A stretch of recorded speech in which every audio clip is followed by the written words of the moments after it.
पूरे लखनऊ ज़िले में न्यायिक कार्य, चाहे वो किसी एप्लीकेशन पे सुनवाई हो या बेल की सुनवाई हो या ज़मीनों की रजिस्ट्री हो, वकीलों की हड़ताल के चलते पिछले 3-4 दिनों से ठप है।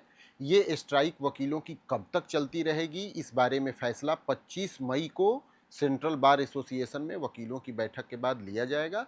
आपको बता दें कि दीवानी कचहरी जो कि लखनऊ में कैसर बाग के पास है, वहाँ पर कुछ वकीलों के चेंबर्स थे जिनको हाई कोर्ट ने अवैध करार दिया, अतिक्रमण करार दिया था और उसके बाद जिला प्रशासन की टीम ने संडे को उसे बुलडोज कर दिया। उसके बाद से जब ये कार्रवाई चल रही थी, उस समय जिला प्रशासन की टीम और वकीलों के बीच काफ़ी गुत्थम-गुत्था भी हुई और उसके बाद पुलिस पर प्रताड़ित करने का, पीटने का आरोप लगाकर एडवोकेट्स स्ट्राइक पे चले गए। तो पूरे लखनऊ ज़िले में चाहे तहसील हो, चाहे दीवानी कचहरी हो, वकील स्ट्राइक पे हैं। एक रजिस्ट्री नहीं हो रही है, कोई न्यायिक कार्य नहीं हो रहा है। अब 25 तारीख को ये देखना होगा कि क्या फैसला लिया जाता है।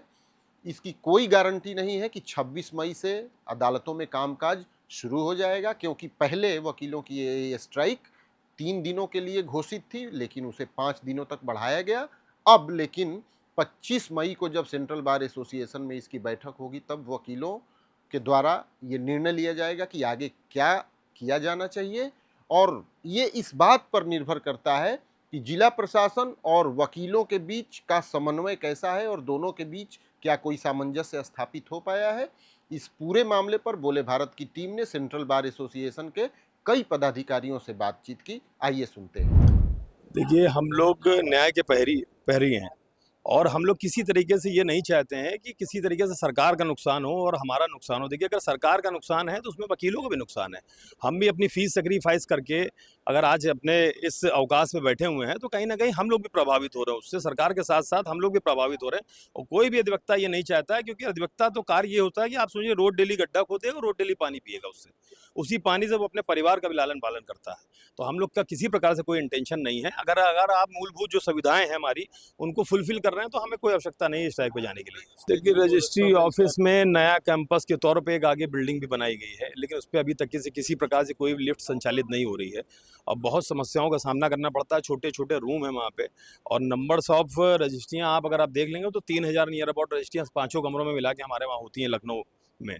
तो इस तरह से सुविधाएँ नहीं हैं, सुविधाएँ नाम मात्र के बराबर हैं। और अगर आप यही कमीशन करा के जाते हैं, मेडिकल के क्लेम पे जाते हैं, तो वो घर में सुविधाएँ मिलती हैं आपको। जैसे लोग उसी तरह से सुविधाएँ हैं, लेकिन सुविधाएँ के नाम बराबर बिल्कुल ना के नाम पे हैं वहाँ पे। एक अधिवक्ता को जो रोड से आपने विस्थापित कर दिया, एक आदेश का सहारा लेकर शासन प्रशासन द्वारा, वो गलत है। और जो हमारे लोग विस्थापित हो रहे हैं तो उनको रहने की कम से कम जगह तो दी जाए। चैम्बर कहाँ? आप इस समय देखिए कि गर्मियों का समय चल रहा है, इतना भीषण गर्मी चल रही है, लोग हीट स्ट्रोक से मरे जा रहे हैं, रोड पे परेशान हैं। आप उसके बावजूद इस तपती धूप में अधिवक्ता सिर्फ न्याय की लड़ाई लड़ने के लिए यहाँ बैठा हुआ है और इसको क्या टीम का भी सहारा नहीं मिलेगा? वैसा अधिवक्ता जो कलम की लड़ाई लड़ता है, नियत्ता है, एक उसके पास कलम होती है, उसके ऊपर आपने लाठियां भांजी। आप रजिस्ट्री ऑफिस हो, तहसील हो, हमारा ये कोर्ट परिसर है, आप कहीं देख लीजिए, सरकार प्रशासन क्या सुविधा दे रही है? वकीली नहीं, यहाँ पे जो न्याय की गुहार के लिए अंतिम पायदान का व्यक्ति आता है, उसको आप क्या सुविधा दे रहे हैं? इस कचहरी परिसर में आप घूम लीजिए, ना तो बाथरूम की सही से व्यवस्था है, बाथरूम जर्जर पड़े हैं, ना ही वकीलों के बैठने के लिए व्यवस्था है, वो भी जर्जर पड़े हैं। जो वकील अपनी छोटी छोटी कमाई से तिनके तिनके जोड़ के जो बनाता है, आप उसको भी उजाड़े दे रहे हैं। वादकारी जो आता है न्याय की गुहार के लिए, वकील से आस लगाता है, जब वकीली को आप निस्तानाबूद कर दोगे तो वादकारी वो न्याय कैसे दिलाएगा जब वकील ही अपना न्याय नहीं कर पा रहा है?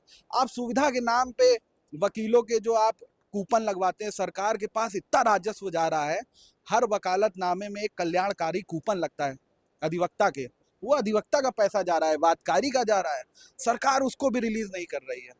हमारी यही मांग है, 2 बीघा तहसील की जमीन पड़ी हुई है, आप उसको वकील ये डिस्ट्रिक्ट कोर्ट के कर दीजिए, जिसमें चेंबर बन सकते हैं, आपका पार्किंग बन सकती है, मल्टी स्टोरी कई सुविधाएं आ सकती हैं। लेकिन सरकार की वही दमनकारी नीतियां हैं कि वो अधिवक्ताओं की आवाज़ दबाने में लगी।